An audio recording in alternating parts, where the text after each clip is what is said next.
Bom dia! Hoje vamos iniciar a leitura do livro de Provérbios, no capítulo 1, né? Vamos lendo o tanto que der pra gente ler nessa manhã, por um período aí de uns 30 minutos. Então, todos os dias nós vamos estar aqui às 6h16, se Deus quiser, e vamos compartilhar esse trecho do livro de Provérbios. O livro de Provérbios é o livro da sabedoria, né?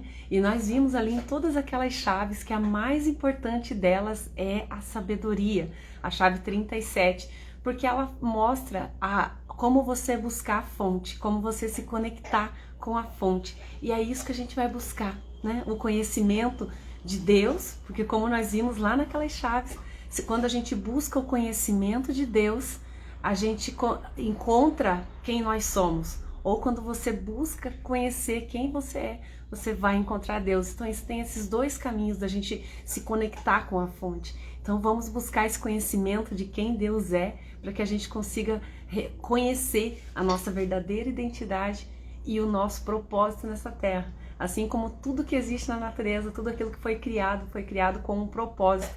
E esse propósito é de dar frutos, né? É de ter uma vida abundante. Jesus falou isso no Evangelho. Ele disse: eu vim para que todos tenham vida e a tenham em abundância. Então essa abundância de vida é propósito de Deus para nós. Então nós fomos feitos para frutificar. Nós fomos criados para dar frutos. Nós vimos também lá na chave da riqueza que riqueza significa o fruto. Quando você entende ali, a sabedoria é a semente, aquilo que germina, que dá origem a essa vida. A árvore significa a prosperidade, que é o crescer. Quando você cresce, tudo que você cresce, você está vivendo em prosperidade. Se passa 20 anos e a tua vida está do mesmo jeito, você não prosperou naquele período. Então Deus nos criou para que nós fôssemos prósperos. Então a árvore, ela fala da prosperidade, que é o crescimento, até você chegar na estatura que Deus te fez para ser, porque uma árvore, ela tem ela vive toda a totalidade daquilo que ela nasceu para ser. Se ela for colocada num terreno fértil, num lugar bom, ali ela vai dar frutos, ela vai criar raízes firmes e vai frutificar. E a riqueza, que é a abundância, seria o próprio fruto. Então, uma única semente de laranja, ela cresce uma árvore frondosa de laranja, que é a sua prosperidade, e o fruto é a riqueza. Se você olhar, cada laranja representa uma árvore ali. Tem várias sementes dentro da mesma laranja. Se você germinar elas têm a capacidade de dar uma árvore cada uma, e essa riqueza é infinita. O fruto significa a riqueza infinita, a abundância. Então, da mesma forma, a semente que dá origem a toda a sabedoria, Deus colocou dentro de nós, através do Espírito Santo de Deus, a partir do momento que a gente reconhece que Deus é o nosso Senhor, né? Que eu quero andar com Ele, eu quero conhecer a Ele, que a gente se vê como criatura de Deus, né? E a partir do momento que ele é recebido como filho de Deus, não, eu reconheço todo o sacrifício que Jesus fez naquela cruz por mim, para que eu fosse filho. Ali essa semente começa a germinar, começa a brotar, porque o Espírito Santo vai nos ensinar em toda a sabedoria, em toda a ciência. Ele vai nos direcionar com aquilo que é bagagem dentro de nós. Isso que é um ponto muito importante, porque às vezes a gente pensa que Deus vai fazer todas as coisas, e não, Ele vai fazer segundo aquilo que está dentro de você. Tem um trecho que Paulo escreveu, ele disse assim, que o poder de Deus opera em nós segundo aquilo que nós somos, né? Eu não lembro exatamente como fala o versículo ali, mas ele diz assim, que toda a sabedoria de Deus, o Espírito de Deus, ele opera através, segundo o profeta. Ele está sujeito ao profeta. Ó, a Denise que está aí, que gosta de procurar lá na Bíblia, acha aí o trecho onde fala assim, que que o Espírito está sujeito ao profeta, acho que é em Romanos, né? Então, a partir do momento que tem um Espírito Santo de Deus dentro de nós, que é a fonte de toda a sabedoria, essa sabedoria infinita de Deus, ela vai agir segundo aquilo que nós somos, segundo a bagagem que tem dentro de você, né? Eu lembro que quando eu trabalhava na companhia de saneamento, eu visitava muito as represas, então eu conhecia muito a respeito desse tratamento de água, das comportas, de como que funcionava toda aquela parte de tratamento, armazenamento da água. Então, quando eu perguntei ao Senhor, assim, o que é esse Espírito Santo em nós, né? Se a Bíblia diz que ele tem todo o poder, que ele pode todas as coisas, que ele vai fazer todas as coisas, então, por que que os milagres não acontecem em nós e através de nós? Esse foi um questionamento. E Deus me ensinou, me mostrando aquela represa. Eu vi uma represa imensa. E ele falou assim, né, essas águas contidas aqui é o meu espírito. E essa comporta, que é a parte onde a represa se conecta com o rio, onde passa ali no vertedouro a água para o efluente, né, para a parte da frente lá do rio, é a mente humana. Então, nós é que controlamos essa grandeza do Espírito Santo dentro de nós. Nós é que determinamos o quanto você vai deixar passar de água, o quanto esse rio vai poder fluir através de você e na sua vida.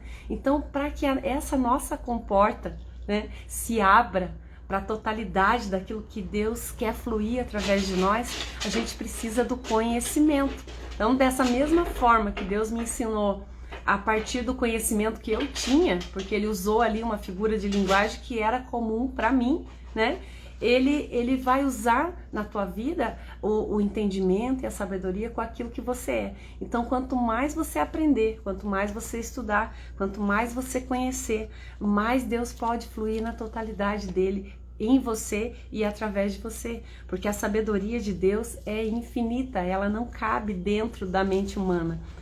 A gente vai fluir na sabedoria de Deus de acordo com a necessidade das nossas vidas. Então não é querer saber tudo sobre tudo, ninguém tem essa condição de saber tudo sobre tudo. A gente nunca vai saber tudo de todas as coisas. Até os médicos, né? O corpo humano, que é uma coisa assim tão pequena em comparação a esse universo todo.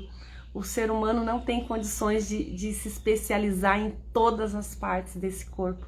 Tem que ser, cada profissional se dedica a uma partezinha dele para poder compreender como o funcionamento de tão complexo que é.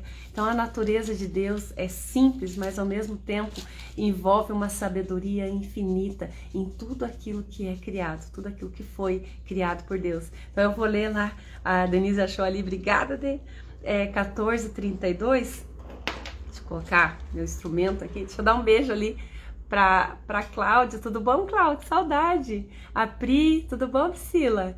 E essas lives aqui eu fazia em agosto do ano passado, acho que eu parei, né, a última vez que a gente fez, todos os dias às 6h16, e é com grande alegria que eu retomo essas aulas, né, essas aulas, não vou chamar de aula, esse estudo, né, da palavra de Deus, com o Espírito Santo de Deus. Então nós estamos lendo a palavra de Deus aqui na presença do autor dele, né?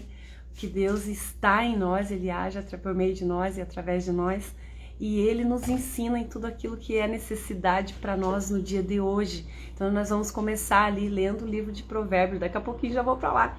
Deixa só a gente compreender essa grandeza do Espírito Santo, como ele age em nós e como ele nos instrui em todas as coisas. Então ali, 1 Coríntios 14:32, diz assim: os espíritos dos profetas estão sujeitos aos próprios profetas. Então quem são os profetas? Um outro trecho, acho que é no versículo anterior, aqui no 12, Paulo começa a falar acerca dos dons espirituais, e aqui ele diz que todos vós podeis profetizar. O que é profetizar? É você repetir aquilo que Deus falou para você, aquilo que ele falou no teu coração. Quando você verbaliza isso, você está profetizando, você está falando aquilo que Deus falou, e isso tem um poder muito grande quando a gente repete aquilo que Deus fala. Então, quanto mais a gente enche o nosso coração com aquilo que é a verdade de Deus, mais essa verdade sai da nossa boca. Provérbios mesmo fala, nós vamos ler esses trechos lá em Provérbios,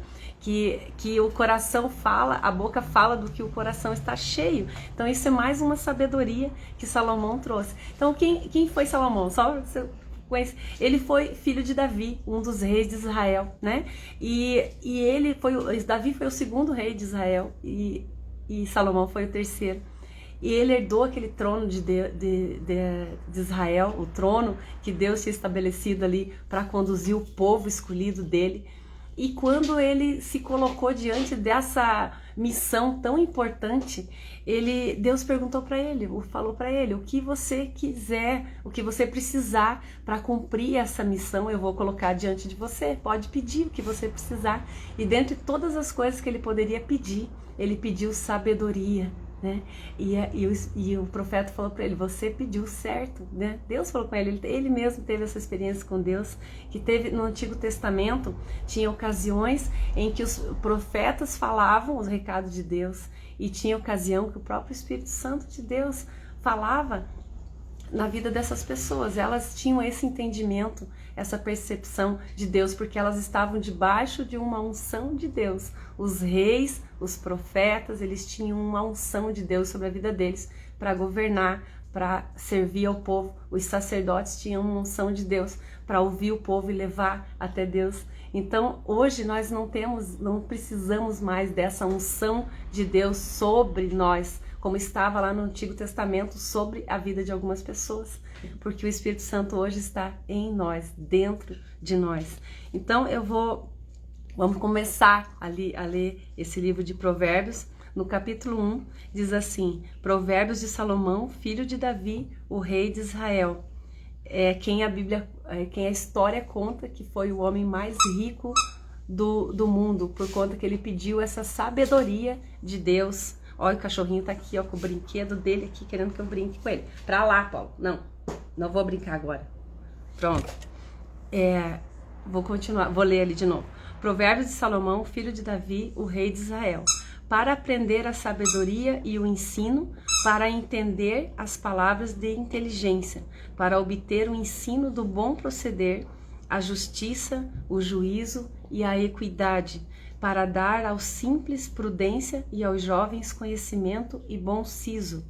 Ouça o sábio e cresça em prudência, e o instruído adquira habilidade, para entender provérbios e parábolas, as palavras e enigmas dos sábios.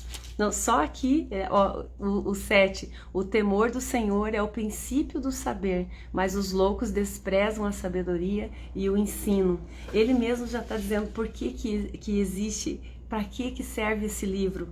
Para ensino do bom proceder, para te ensinar como que é a melhor forma de você agir, para obter a justiça, né? O juízo, a equidade, a verdade, para que a gente consiga andar naquilo que é reto, em conformidade com a vontade de Deus. E quando a gente planta frutos de justiça, a gente colhe esses frutos de justiça.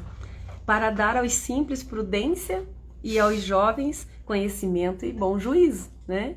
Então, tudo quando a gente escolhe pautar as nossas decisões pela verdade de Deus, nós colhemos frutos de justiça. Então ele diz que essas palavras elas vêm para isso, para dar aos simples a prudência e aos jovens esse conhecimento e o bom juízo.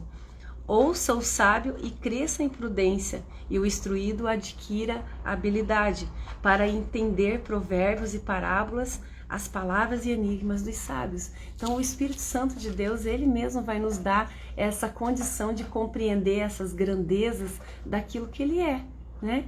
Ele que nos dá os discernimento, o entendimento daquilo que ele está falando conosco. E no 7, o temor do Senhor é o princípio do saber. Então, primeiro você teme a Deus, né? Esse temor não é no sentido de ter medo de Deus, mas no sentido de ter reverência a Ele, de saber que Ele é o Deus Todo-Poderoso, Onipotente, Onisciente, e que Ele rege todas as coisas, que Ele está no controle de todas as coisas e a tua vida pertence a Ele. Quando a gente olha para Deus com essa reverência, reconhecendo quem Ele é muito mais fácil a gente entender tudo aquilo que Ele tem para nós, porque a gente não aprende com quem a gente não confia, né? Toda a didática fala disso. O professor que mais tem êxito no ensino das suas turmas é aquele que cria um relacionamento, uma afinidade com os seus alunos. E com Deus é a mesma coisa. Então esse temor de Deus, essa reverência a Ele, é o princípio de todo conhecimento, a chave para que a gente cresça aprendendo com Ele. E ali nesse versículo 7, ele diz ainda, mas os loucos desprezam e a sabedoria e o ensino, né? Ou quem age por si só, né? Despreza aquilo que é o conselho, aquilo que é sabedoria, aquilo que vem para acrescentar. Então, que Deus nos dê um coração humilde para compreender as grandezas da sabedoria dele e que a gente possa crescer dia após dia juntos no conhecimento dessa palavra. Então, eu desejo aí um ótimo dia para você e até amanhã de novo, se Deus quiser, às 6h16.